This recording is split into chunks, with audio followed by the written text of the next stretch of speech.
Good morning class. आज इस video में हम क्लास नाइन्थ के साइंस सब्जेक्ट के चैप्टर सेकंड की बात करेंगे, जिसका नाम है मैटर एंड दी मॉलिक्यूल। ठीक है। इस वीडियो सेक्शन में हम आज के इस वीडियो सेक्शन में हम इस चैप्टर के पार्ट वन की बात करेंगे। ठीक है। तो सबसे पहले जिन लोगों ने अभी तक चैनल को सब्सक्राइब नहीं किया है वो इस चैनल को सब्सक्राइब कर लें और बेल आइकन को प्रेस कर लें, ताकि हर नए वीडियो का नोटिफिकेशन आपको मिल जाए।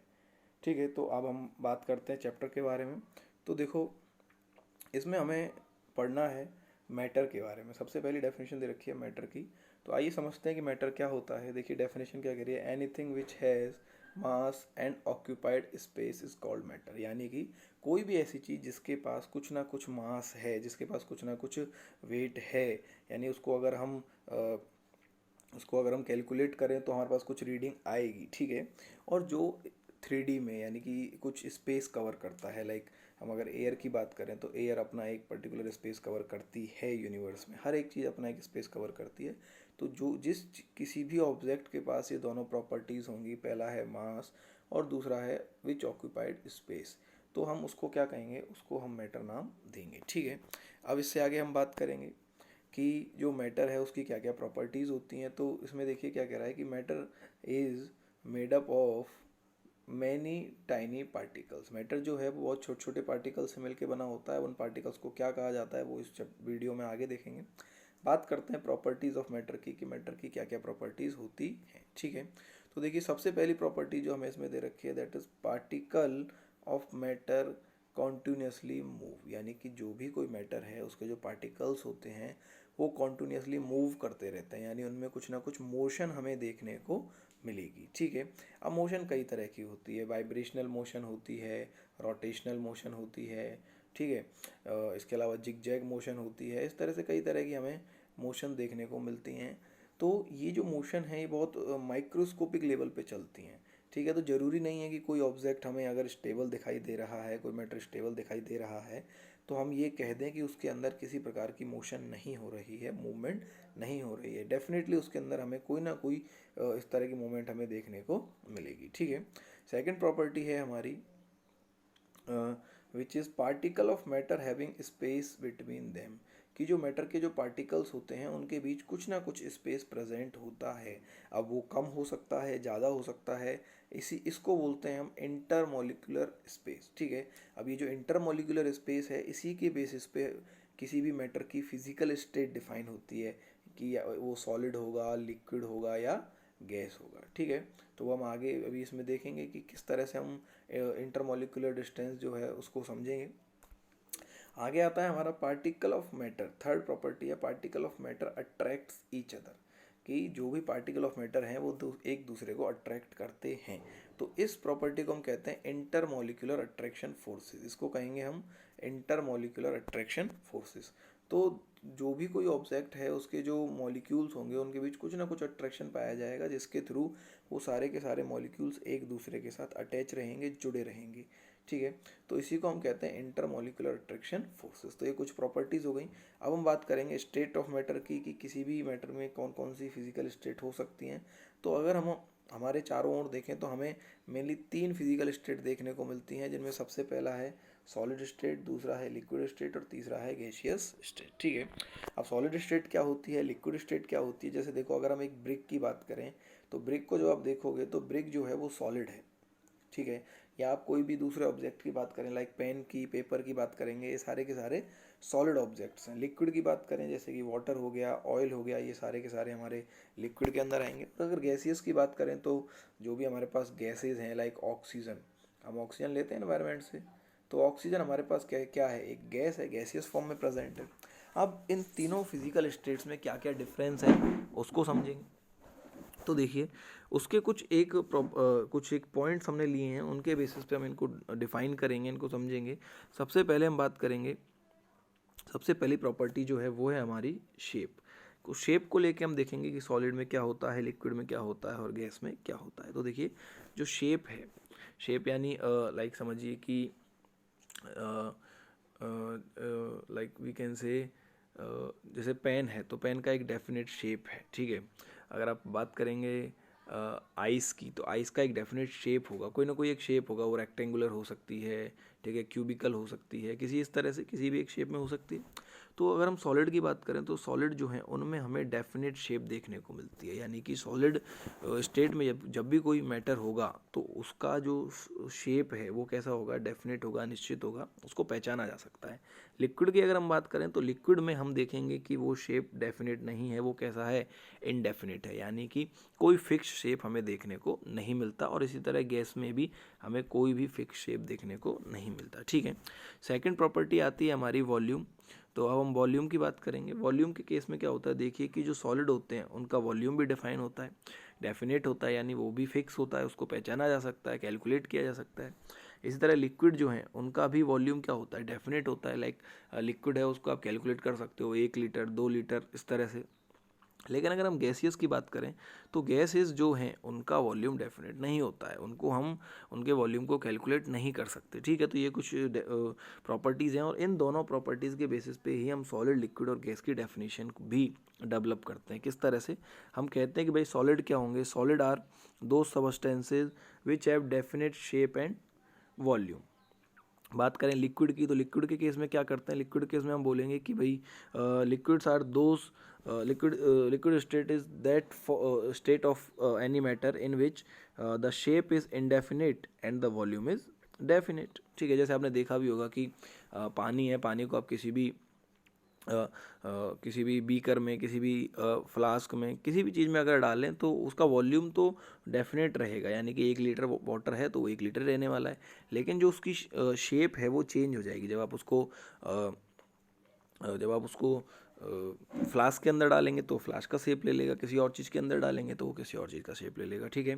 अब बात करें गैसेस की तो गैसेस में क्या होता है, गैसेस की डेफिनेशन क्या होगी, gases state is that state of any matter in which shape and volume both are indefinite, यानी कि दोनों ही फिक्स नहीं होंगे, ना तो हम इनका शेप के बारे में कुछ कह सकते हैं और ना ही हम इनके वॉल्यूम के बारे में बता सकते हैं, ठीक है।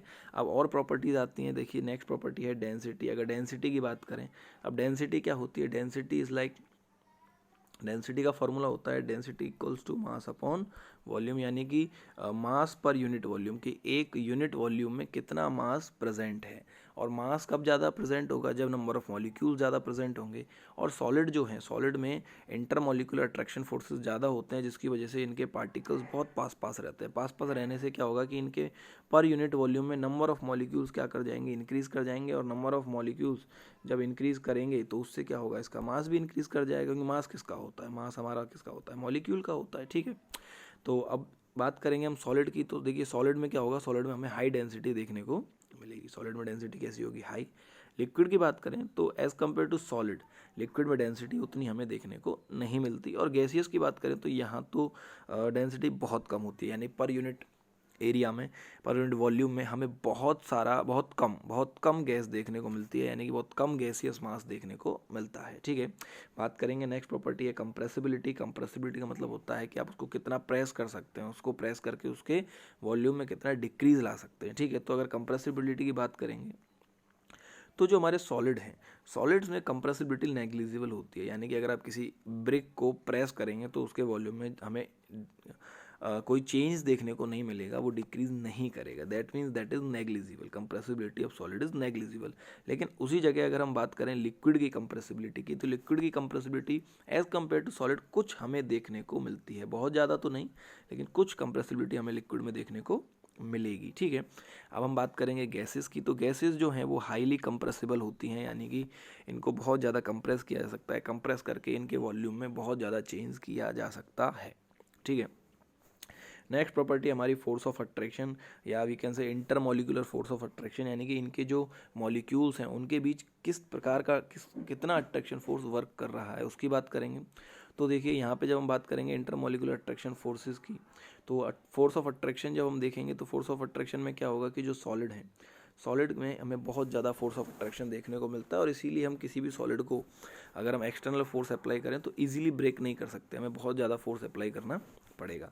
लेकिन अगर हम लिक्विड की बात करें तो लिक्विड में फोर्स ऑफ अट्रैक्शन उतना हमें देखने को नहीं मिलता है। लिक्विड के पार्टिकल्स को हम इजीली सेपरेट कर सकते हैं, एक दूसरे से दूर कर सकते हैं। और अगर हम बात करें फोर्स ऑफ अट्रैक्शन की गैसेज में, तो गैसेज में तो जरा सा भी, बहुत मतलब बिल्कुल भी हमें फोर्स ऑफ अट्रैक्शन देखने को नहीं मिलता है। इसीलिए गैसेज मॉलिक्यूल्स एक दूसरे से बहुत दूर दूर भाग रहे होते हैं। लाइक अगर हम इस एक वॉल्यूम की बात करें तो यहाँ पे मान लीजिए हमें दो गैसियस मॉलिक्यूल हैं, तो वो एक दूसरे से इतने डिस्टेंस पे होंगे। अगर हम वॉल्यूम को इंक्रीज़ कर दें तो ये गैसियस मॉलिक्यूल और दूर दूर चले जाएंगे। यानी इनमें जो है हमें क्या देखने को मिलेगा, यहाँ पे हमें फोर्स ऑफ अट्रैक्शन बहुत कम देखने को मिलेगा। किसमें? गैसेस में। बात करें डिफ्यूज़न की कि भाई ये डिफ्यूज़ किस प्रकार से होते हैं, तो देखिए डिफ्यूजन जो है वो हमें देखने को मिलेगा। डिफ्यूज़न का मतलब होता है फैलाव, प्रसार, कि भाई हमने एक जगह पे कोई सॉलिड रख दिया तो वो कितना डिफ्यूज़ हो रहा है, एक जगह से दूसरी जगह पे कैसे ऑटोमेटिकली कैसे जा रहा है खुद से।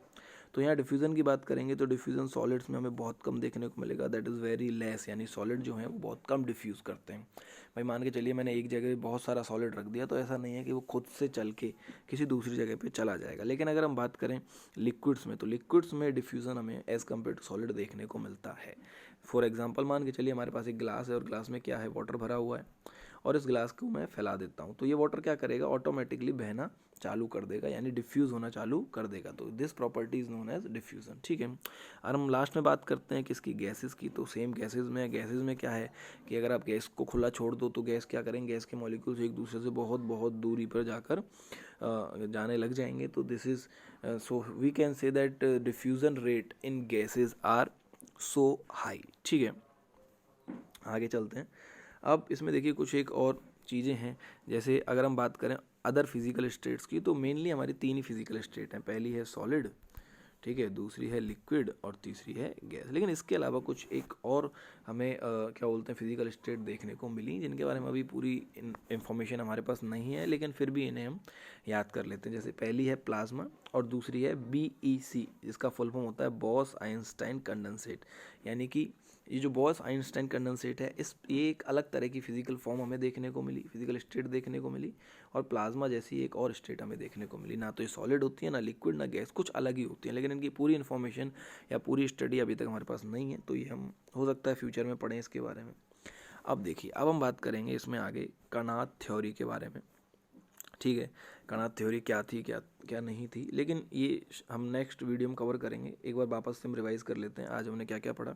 सबसे पहले हमने बात की, देखिए सबसे पहले हमने बात की मैटर की, कि मैटर क्या होती है। तो मैटर क्या होता है, कोई भी ऑब्जेक्ट जो क्या करे, which have some mass and occupied space, यानी जिसके पास अपना मास हो, कुछ ना कुछ नंबर ऑफ मॉलिक्यूल्स के प्रेजेंट हो, और जो कुछ अपना स्पेस कवर करे, ठीक है, वो हमारा क्या हो जाएगा, मैटर हो जाएगा। लेकिन अब आगे हमने बात की कि मैटर की प्रॉपर्टीज़ की। तो मैटर की प्रॉपर्टीज़ हमने देखा कि particle of matter continuously move, particle of matter having space between them, उनके बीच स्पेस हमें देखने को मिला, उनके बीच अट्रैक्शन फोर्स हमें उनके पार्टिकल्स में देखने को मिलता है। आगे चले, हम स्टेट ऑफ मैटर की हमने बात की। स्टेट ऑफ मैटर में हमने देखा कि तीन तरह की फिजिकल स्टेट होती है मेनली, पहली है सॉलिड, दूसरी है लिक्विड, तीसरी है गैस। ठीक है, इन तीनों के फिर हमने प्रॉपर्टीज़ के बारे में बात की। प्रॉपर्टीज़ में हमने देखा कुछ एक पॉइंट्स के बेसिस पर हमने इनकी प्रॉपर्टीज़ पढ़ी। जैसे हमने शेप के बारे में बात की, तो सॉलिड का शेप डेफिनेट होता है, फिक्स होता है, लिक्विड का इनडेफिनेट यानी फिक्स नहीं होता, गैसेस का भी फिक्स नहीं होता। वॉल्यूम की बात करें, वॉल्यूम क्या होता है, सॉलिड का डेफिनेट इनका, यानी इसको भी हम कैलकुलेट कर सकते हैं। लिक्विड का भी डेफिनेट होता है, लेकिन गैसेस का इनडेफिनेट होता है, ये फिक्स नहीं होता है। डेंसिटी की बात करें, सॉलिड में हाई होती है, लिक्विड में लो होती है, और गैसेस में बहुत लो होती है। वापस से डेंसिटी क्या होती है, density equals to mass upon volume, that means the number of molecules और the amount of mass present per unit volume. ठीक है, बात की हमने कंप्रेसिबिलिटी की, यानी इसको प्रेस करके इसके वॉल्यूम में चेंज करने की। तो हमने देखा सॉलिड में नेग्लिजिबल होती है, यानी इनके वॉल्यूम को चेंज नहीं कर सकते प्रेशर लगा के। लिक्विड में थोड़ी बहुत हमें देखने को मिली, और गैसेस में हमें सबसे ज़्यादा देखने को मिली। नेक्स्ट हमारा force of attraction. Force of attraction जो है बहुत ज़्यादा हाई होता है सॉलिड में। ये फोर्स ऑफ अट्रैक्शन है इंटरमोलिकुलर, यानी इनके जो पार्टिकल्स हैं उनके बीच लगने वाला फोर्स। ठीक है, तो सॉलिड में बहुत ज़्यादा होता है, इसीलिए हमें सॉलिड को अगर ब्रेक करना है तो हमें बहुत ज़्यादा एनर्जी और एक्सटर्नल वर्क फोर्स अप्लाई करना पड़ेगा। बात करें लिक्विड की, लिक्विड केस में क्या है कि बहुत उतना ज़्यादा तो नहीं होता, लेकिन वीक होता है। इसीलिए हम क्या करते हैं कि लिक्विड जो है उसको हम उसमें उसके मॉलिक्यूल्स को हम दूर कर सकते हैं एक दूसरे से, ठीक है, आसानी से दूर कर सकते हैं। और बात करें गैसेस की, तो गैसेस नेग्लिजिबल होता है, इसके मॉलिक्यूल्स में तो कोई अट्रैक्शन फोर्स होता ही नहीं है, इसीलिए खूब एक दूसरे से बहुत दूर दूर दूर दूर भागते रहते हैं। ठीक है, लास्ट आता है हमारा, लास्ट प्रॉपर्टी आती है यहाँ पे हमारी, विच इज़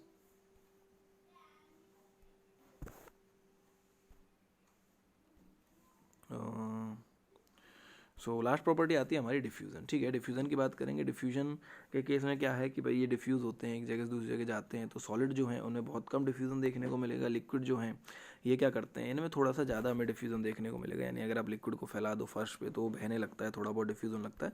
और गैसेज जो हैं इनमें बहुत हाई देखने को मिलती है। गैसेज तो ऑटोमेटिकली खुद से ही बहुत ज़्यादा बहती रहती हैं। ठीक है, तो ये हमने कवर किया। आगे बात की हमने अदर फिजिकल स्टेट की, तो कुछ 2 फिजिकल स्टेट हमें और देखने को मिली। पहली है प्लाज्मा और दूसरी है बॉस आइंस्टाइन कंडेंसेट। ठीक है, तो प्लाज्मा के बारे में हमने देखा कि जो प्लाज्मा है और बॉस आइंस्टाइन कंडेंसेट है, इनके बारे में हमारे पास पूरी इन्फॉर्मेशन नहीं है। तो जब हमारे पास इन्फॉर्मेशन फ्यूचर में मिलेगी, हो सकता है हम इनको स्टडी करें।